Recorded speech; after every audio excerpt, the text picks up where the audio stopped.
Assalamualaikum warahmatullahi wabarakatuh. Perkenalkan, nama saya Salsabila Indriani Putri dari kode kelas 01 SAKP 014. Di sini saya akan menjelaskan bab 9 dan bab 10 tentang keseimbangan pasar akibat pajak per unit dan pajak persentase, serta di bab 10 yaitu untuk pajak subsidi.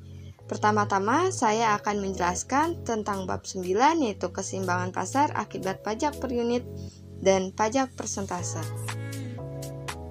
Pajak per unit. Pajak merupakan bagian penerimaan pemerintah yang dibebankan kepada produsen dan konsumen. Dengan adanya pajak, maka harga jual produk akan meningkat. Sesuai dengan hukum permintaan, apabila harga naik, maka jumlah barang yang diminta akan menurun. Dasar pengenaan pajak yang dibebankan dapat ditetapkan per unit barang T atau berdasarkan persentase atau proporsi yang dikenakan terhadap harga jual dengan simbol R. Efek diberlakukannya pajak yang pertama yaitu dapat menggeser kurva penawaran sejajar ke kiri atas untuk pajak per unit. Lalu yang kedua, membentuk harga dan kuantitas keseimbangan pasar yang baru, di mana harga setelah pajak akan meningkat dan kuantitas produk menurun. Yang ketiga, terdapat sejumlah penerimaan pemerintah dari pajak. Yang keempat, terdapat sejumlah pengeluaran produsen dan konsumen. Lalu, yang selanjutnya yaitu perubahan fungsi penawaran setelah pajak. Di sini terdapat dua tabel di mana kalian bisa lihat, yaitu yang pertama ada suplai sebelum pajak dengan simbol SO atau suplai setelah pajak dengan simbol ST.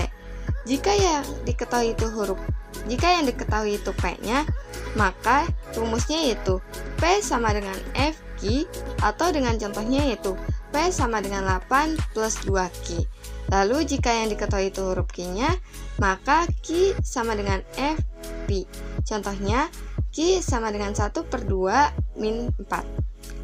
Untuk suplai setelah pajak atau ST, jika yang diketahui itu P-nya, maka FQ plus T. Contohnya, jika T sama dengan 2 per unit, maka PT sama dengan 8 min 2. Suplai setelah pajak atau ST. P sama dengan FQ plus T.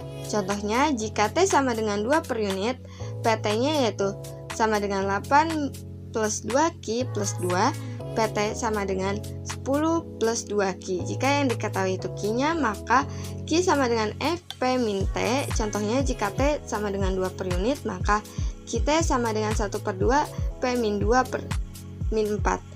QT sama dengan 1/2 P min 1 min 4. Maka hasilnya QT 1/2 P min 5.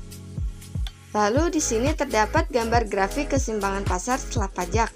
Bisa kalian lihat di sebelah kanan ada gambar grafiknya, lalu di sebelah kiri ada keterangan dari simbol-simbol tersebut. Selanjutnya perhitungan pajak, bisa kalian lihat di sini ada pajak yang ditanggung konsumen, pajak yang ditanggung produsen, serta pajak yang diterima pemerintah. Ada dua pajak, yaitu pajak per unit dan pajak total. Bisa kalian lihat di sini apa saja rumus-rumusnya dan bisa kalian gunakan untuk menghitungnya nanti. Di sini ada contoh soal yang bisa kalian lihat, yaitu fungsi permintaan akan suatu barang ditunjukkan oleh persamaan Q sama dengan 13 min P. Sedangkan fungsi penawarannya P sama dengan 3 plus Q. Terhadap barang tersebut dikenakan pajak sebesar 2 per unit. Untuk pertanyaannya, yang pertama, tentukan harga dan jumlah keseimbangan sebelum pajak. Yang kedua, tentukan harga dan jumlah keseimbangan sesudah pajak. Yang ketiga, berapa pajak total yang diterima pemerintah. Yang keempat, berapa pajak per unit dan total yang ditanggung oleh konsumen. Yang kelima, berapa pajak per unit dan total yang ditanggung oleh produsen, dan yang terakhir gambarkan grafiknya. Di sini yang pertama, cara menghitung keseimbangan pasar sebelum pajak. Bisa kalian lihat fungsi permintaannya yang tadi yaitu Q sama dengan 13 min P, sedangkan P-nya itu P sama dengan 13 min Q. Dengan rumus D sama dengan S, 13 min Q sama dengan 3 plus Q. Lalu kita akan memindah ruaskan yang ada Q atau P dengan yang hanya angka. Yang hanya angka dipindah ruaskan ke sebelah kiri, sedangkan yang ada simbol tersebut dipindah ruaskan sebelah kanan. Jika dipindah ruaskan ke sebelah kiri, maka itu hasilnya akan min, sedangkan jika dipindah ke sebelah kanan, maka hasilnya akan positif. Jadi, 13 min 3 sama dengan Q plus Q. Hasilnya, 13 dikurang 3 hasilnya 10 sama dengan 2Q. Dari Q plus Q itu terdapat angka 1 sama 1, jadi 1 plus 1. Q sama dengan 5. Kenapa bisa dapat 5? Karena itu dari 10 dibagi 2 hasilnya 5. Jadi P-nya 13 min Q sama dengan 13 min 5 sama dengan 8. Jadi keseimbangan pasar sebelum pajak itu hasilnya 5,8. Yang selanjutnya yaitu keseimbangan pasar setelah pajak. Jika pajak yang diketahui atau T-nya yaitu 2, maka fungsi penawaran setelah pajak atau PT yaitu sama dengan 3 plus Q plus 2 atau PT sama dengan 5 plus Q. Lalu dengan rumus D sama dengan ST. Untuk cara hitungnya, 13 min Q sama dengan 5 plus Q. Nah, itu kan tadi udah dijelaskan bahwa kita akan memindah ruaskan dari sebelah kanan ke kiri dan kiri ke kanan. Jadi 13 min 5 sama dengan Q plus Q. Hasilnya 13 dikurang 5, 8 sama dengan 2Q, lalu Q sama dengan 4. Kenapa bisa 4? Karena dari 8 dibagi 2. Jadi P-nya yaitu 5 sama dengan 5 plus Q sama dengan 5 plus 4, hasilnya yaitu 9. Jadi keseimbangan pasar setelah pajak yaitu 4,9. Lalu yang ketiga yaitu pajak total yang diterima pemerintah. T sama dengan T kali QT, atau cara menghitungnya T sama dengan 2 kali 4 sama dengan 8. Lalu selanjutnya yang keempat, pajak per unit T kecil dengan K dan total T besar dengan K yang ditanggung oleh konsumen. T kecil dengan K sama dengan PT min PO sama dengan 9 min 8 min 1 sama dengan 1. Lalu T besar dengan K sama dengan PT min PO dikali QT. Hasilnya sama dengan 9 min 8 dikali 4. Jadi untuk hasil terakhirnya yaitu 4. Lalu untuk selanjutnya yang kelima, pajak per unit T kecil dengan P dan total T besar dengan P yang ditanggung oleh produsen. Dengan cara hitungnya yaitu TP sama dengan T min PT min PO sama dengan 2 min 9 min 8 sama dengan 1. Lalu selanjutnya untuk cara menghitungnya T besar dengan P sama dengan T min PT min PO kali QT sama dengan 2 min 9 min 8 kali 4, hasilnya 4. Lalu selanjutnya yaitu untuk menghitung titik-titik potong grafik, D-nya yaitu P sama dengan 13 min Q. Lalu untuk D, P sama dengan 13 min Q. Selanjutnya ST, PT sama dengan 5 plus Q. Jadi akan hasilnya seperti ini.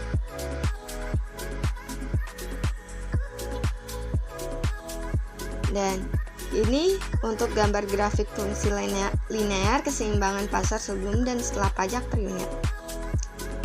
Selanjutnya yaitu pajak persentase. Pajak persentase merupakan pajak yang dikenakan terhadap suatu barang tertentu, di mana dasar pengenaannya adalah persentase atau persen. Meskipun pengaruh pajak ini serupa dengan pengaruh pajak per unit, yaitu menaikkan harga keseimbangan dan mengurangi kuantitas keseimbangan, namun proses analisisnya terhadap kurva persentase memiliki koefisien yang lebih besar daripada kurva penawaran sebelum pajak persentase. Pengenaan dan fungsi permintaan diasumsikan tetap. Di sini terdapat rumus-rumusnya yang bisa kalian lihat, yaitu sebelum pajak atau SO, setelah pajak dengan simbol SR. Kalian bisa Nyimak bagaimana rumus-rumusnya atau bisa kalian catat. Selanjutnya untuk di sini gambar grafiknya untuk mencari besar pajak yang diterima oleh pemerintah. Pajak yang ditanggung konsumen dan produsen harus dicari terlebih dahulu nilai pajak per unit yang diterima oleh pemerintah.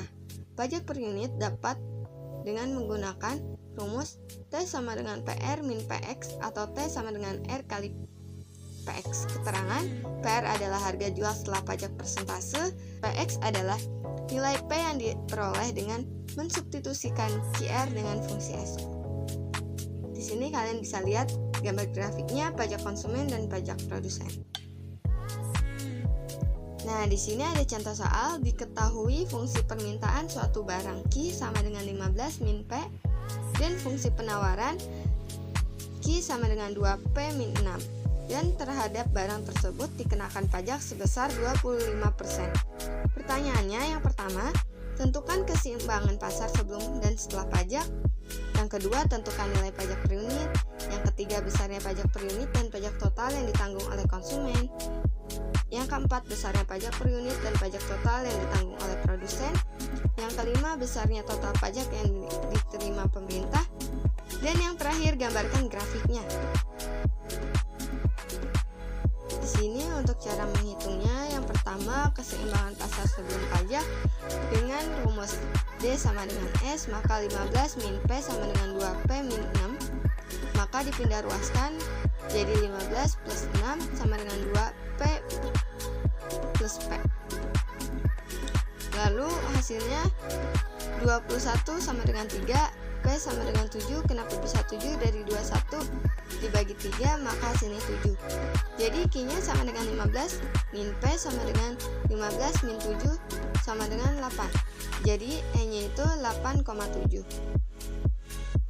Dan untuk fungsi penawaran sesudah pajaknya, maka dihitung QR sama dengan 2, P per 1 plus 0,25 min 6 sama dengan 2P per 1,25 min 6, QR-nya 1,6 P min 6. Keseimbangan pasar setelah pajak, maka D sama dengan SR, 15 min P sama dengan 1,6 P min 6. 15 plus 6 sama dengan 1,6 P plus P.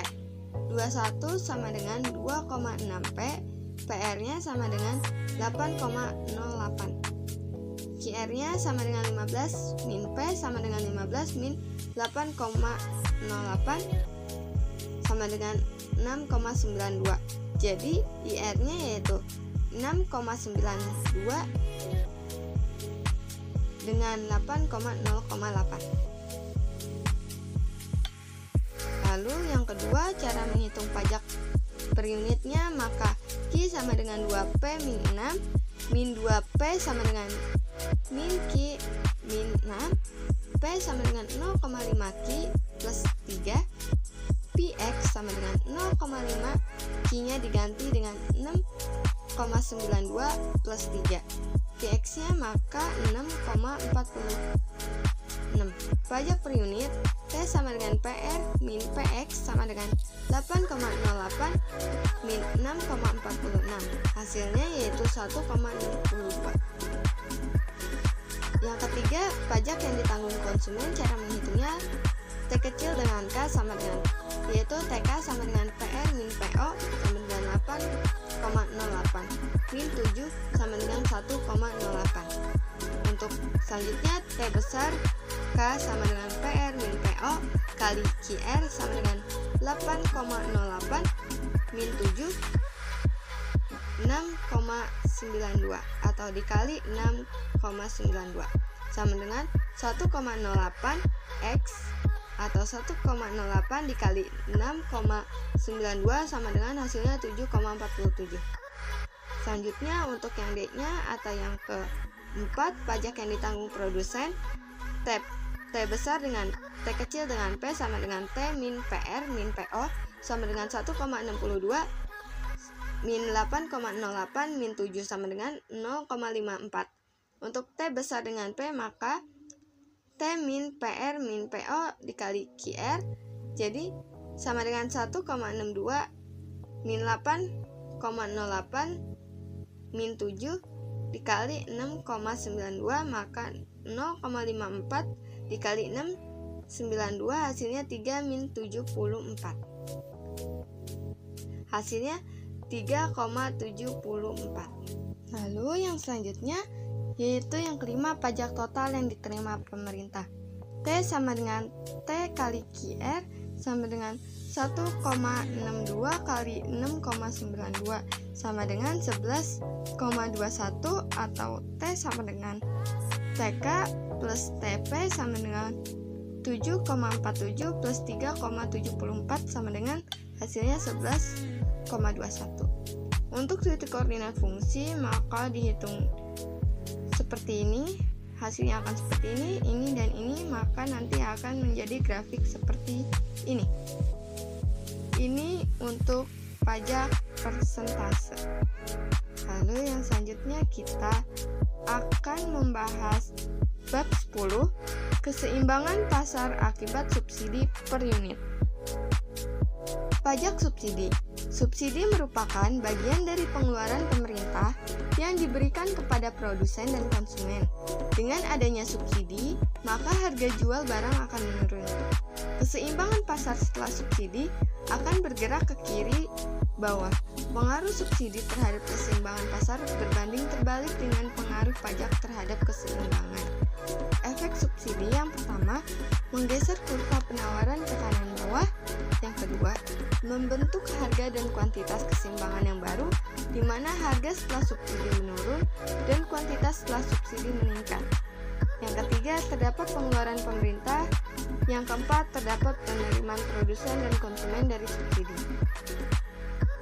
Lalu, pengenaan subsidi akan berubah fungsi penawaran, sementara fungsi permintaan tetap. Perubahan fungsi penawaran setelah subsidi adalah sebagai berikut. Bisa kalian lihat di sini gambarnya sebelum subsidi SO, setelah subsidi SS. Diperhatikan, dan di sini ada gambar grafik keseimbangan pasar setelah subsidi beserta keterangannya. Dan selanjutnya, perhitungan besarnya subsidi. Perhitungan subsidi per unit dan subsidi total yang diterima konsumen dan produsen serta subsidi yang diberikan pemerintah adalah sebagai berikut. Bisa kalian perhatikan di sini ada 3 subsidi dan ada 2 subsidi, yaitu ada subsidi yang diterima konsumen, produsen, pemerintah, dan subsidinya itu ada subsidi per unit dan subsidi total. Kalian bisa lihat apa aja rumus-rumusnya. Setelah itu kita akan lanjut. Lalu selanjutnya ada contoh soal, yaitu diketahui fungsi permintaan P sama dengan 10 min 0,5 Q, fungsi penawarannya yaitu P sama dengan 0,5 Q plus 4. Besarnya subsidi per unit yang diberikan pemerintah adalah 2 satuan uang. Pertanyaannya, tentukan harga dan kuantitas keseimbangan pasar sebelum dan sesudah subsidi. Lalu yang ketiga, besarnya subsidi per unit dan total yang diterima konsumen. Yang keempat, besarnya subsidi per unit dan total yang diterima produsen. Yang kelima, besarnya subsidi total yang diberikan pemerintah. Lalu yang selanjutnya yaitu gambaran grafik. Yang pertama yaitu cara menghitung keseimbangan pasar sebelum subsidi dengan rumus D sama dengan S. Diperhatikan 10 min 0,5 Q sama dengan 0,5 Q plus 4. 10 min 4 sama dengan 0,5 Q plus 0,5 Q. Hasilnya 6 sama dengan Q0. PO sama dengan 0,5 Q plus 4 sama dengan 0,5. 6 plus 4 sama dengan 7. Hasilnya E-nya yaitu 6,7. Untuk menghitung keseimbangan pasar setelah subsidi, jika S-nya yaitu 2, maka PS sama dengan 0,5 Q plus 4 min 2 sama dengan 0,5 Q plus 2. Dengan rumus D sama dengan S besar dengan S.